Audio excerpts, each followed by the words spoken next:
Well, speaking of hogs, you've got a lot of hogs out there. I do. And you know, we consider hogs kind of as in the category of a predator. Right. And because they do a lot of damage, they actually will eat baby deer and other animals. They'll tear up a turkey nest and such as that. So you know, we do recommend controlling those. And how have y'all gone about controlling hogs on your property? Well, we've got out 3 traps that we use, box traps. We've not been real successful with them, but usually the juvenile hogs go in, but we don't ever catch the big ones. Right. And then we have built a 40-foot wide circle trap. Okay, And, those are good traps. Yeah, Generally. and we just haven't quite finished it yet. It needs needs one of the trap doors that fall, and guillotine doors. Guillotine, you know. right, Yeah. right. Those are good, good trap doors. So that's what we're going to do with them, and we're going to haul them off, shoot them, do something with them. Right, and get rid of them. Do you also hunt them? Oh yeah, if they come out, we shoot them. Okay, okay.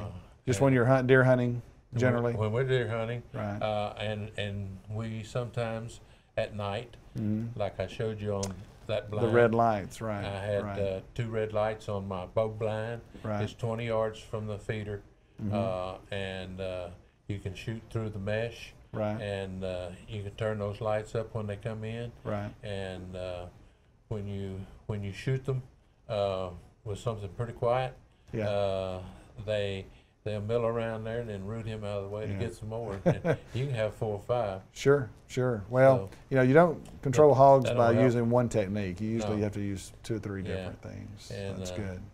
So, but traps is the big thing. If we can get them into that big circle trap, keep working with that technique, we are gonna and do that. you'll finally start catching them. Yeah. I'm sure. I'm Yeah. sure. What other predators do you have out there? Well, of course we have coyotes. Okay. We have coons, of course. We have bobcats. Yeah. And in fact, I've got a picture of two probably 40-pound bobcats in one picture. Well, bobcats and coyotes, they can do some damage on baby deer and such as that. So what I want to do is we've shot several coyotes. Right. Our family only hunts out there, and I make them shoot them first. Right. If something comes out and it's a coyote or a bobcat, they shoot them.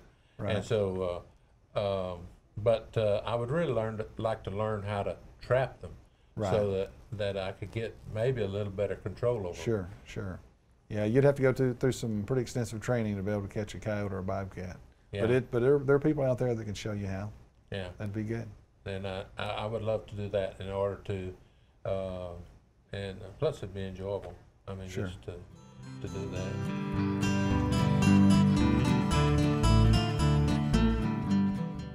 Okay, you've got some wood duck nest boxes out there.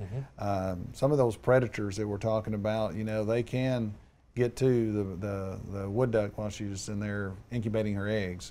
So you can put on those poles that you have the boxes on, you can put some reverse funnels on there, and they're called shields, and they will shield the raccoons from being able to climb up the pole to get to the hen in the net in the box, or bobcat, anything like that. Even keep snakes from getting in there and eating the eggs. Yeah. So I do recommend putting those on those. What size poles, if I may ask? Should they be small ones?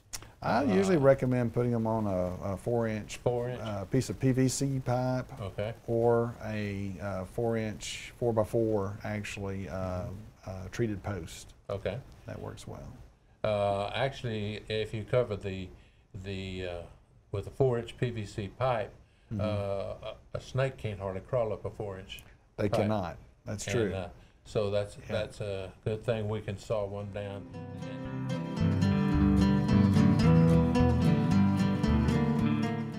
Earlier we were talking about wood duck nest boxes, and those are really good shelter for wood ducks to nest in. And there's other birds that use cavities such as that, and one of those would be bluebirds.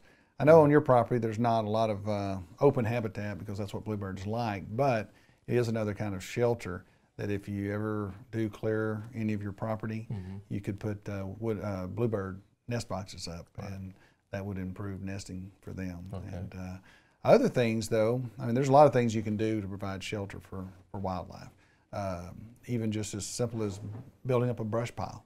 And you have some areas on your property, I know, that are brushy, and some places that you did some clearing, you pushed things up.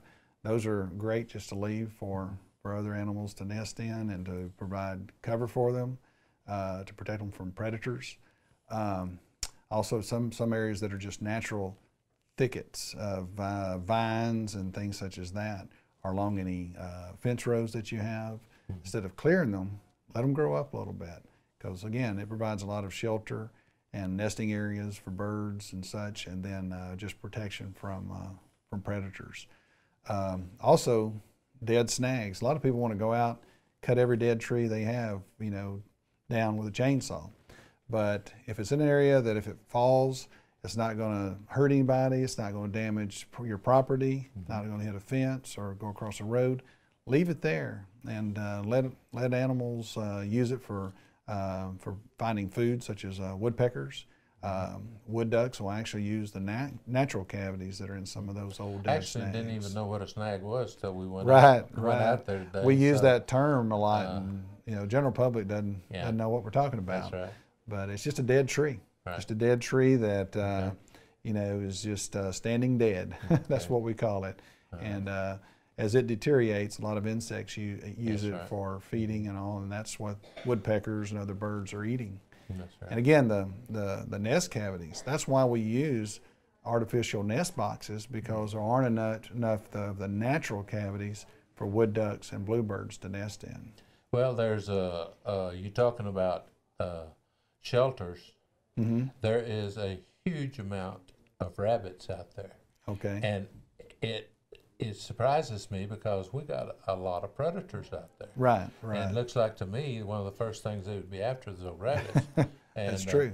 And That's true. We've got all sizes, so they're using those shelters now. For that. Right. Right. So. And that's great that you can you already see that what you've done out there, those brush piles, are providing some cover for the rabbits. Yeah.